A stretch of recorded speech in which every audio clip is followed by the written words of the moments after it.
Menteri Dalam Negeri Mendagri Tito Karnavian menegaskan bahwa kawasan Rebana yang terdiri dari 7 kabupaten kota di Jawa Barat bagian timur memiliki potensi besar untuk tumbuh dan berkembang pesat.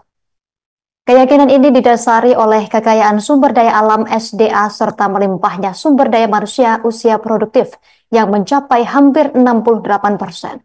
Untuk informasi lebih lengkapnya, akan dilaporkan rekan Adim Mubarok, jurnalis Tribun Cirebon untuk Anda pemirsa. Rekan Adim, silakan laporan selengkapnya. Ya, terima kasih rekan Yustina. Dari Majalengka, kemarin telah ada pertemuan antara Mendagri Tito Karnavian dengan sejumlah kepala daerah di kawasan Rebana yang termasuk dalam Cirebon, Kota Kabupaten, Kuningan, Indramayu, Majalengka, Subang, termasuk juga Sumedang. Dalam pertemuan itu, Pak Tito menyampaikan bahwa kawasan Rebana ini mempunyai potensi yang besar, dari mulai sumber daya alam hingga sumber daya manusia. Namun untuk sumber daya manusia perlu dioptimalkan sehingga potensi-potensi di kawasan Rebana ini bisa mensejahterakan masyarakat Jawa Barat. Seperti disampaikan Pak Tito, kawasan Rebana ini harus seperti di negara-negara Singapura dan Dubai, di mana SDA-nya, sumber daya alamnya kurang, namun sumber daya manusianya yang meningkat. Dan di samping itu perlu juga aspek kesehatan ditingkatkan.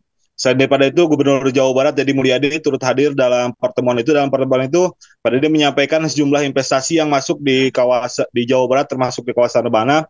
Di Jawa Barat sendiri, di triwulan pertama, investasi yang masuk sekitar 68 triliun, terbagi ke beberapa sejumlah daerah di kawasan Rebana, termasuk di Majalengka sendiri, investasi di triwulan pertama mencapai 699 miliar.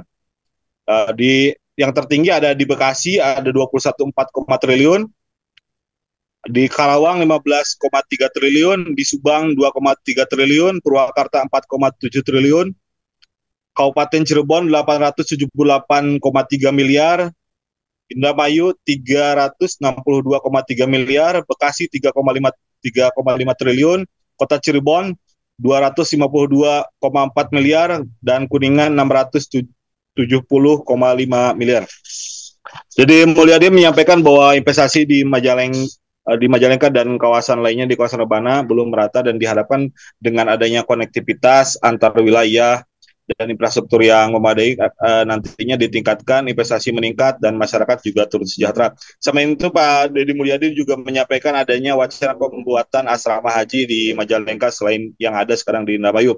Nah, hal ini juga disampaikan oleh Bupati Majalengka Iman Suherman dan disetujui oleh Menag RI.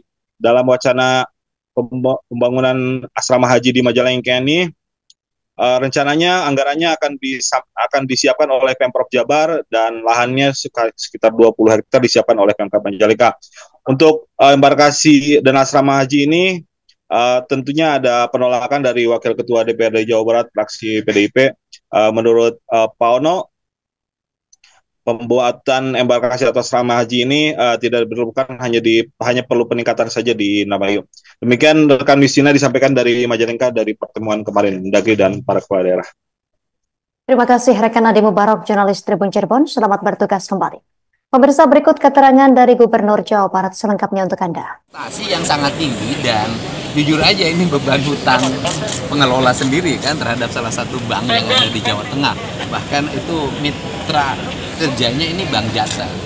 Nah, kan harus ada upaya-upaya kita untuk hidup. Nah, salah satu menurut saya dalam pandangan saya adalah traffic penerbangan untuk umroh itu kan tinggi orang Jawa Barat dalam setiap tahun. Nah, untuk itu ditangkap sebagai peluang pasar. Nah, caranya bagaimana? Ya caranya harus dibangun kenyamanan. Kenyamanannya itu harus ada tempat nginep jamaah haji atau jamaah umroh yang ada di sekitar bandara.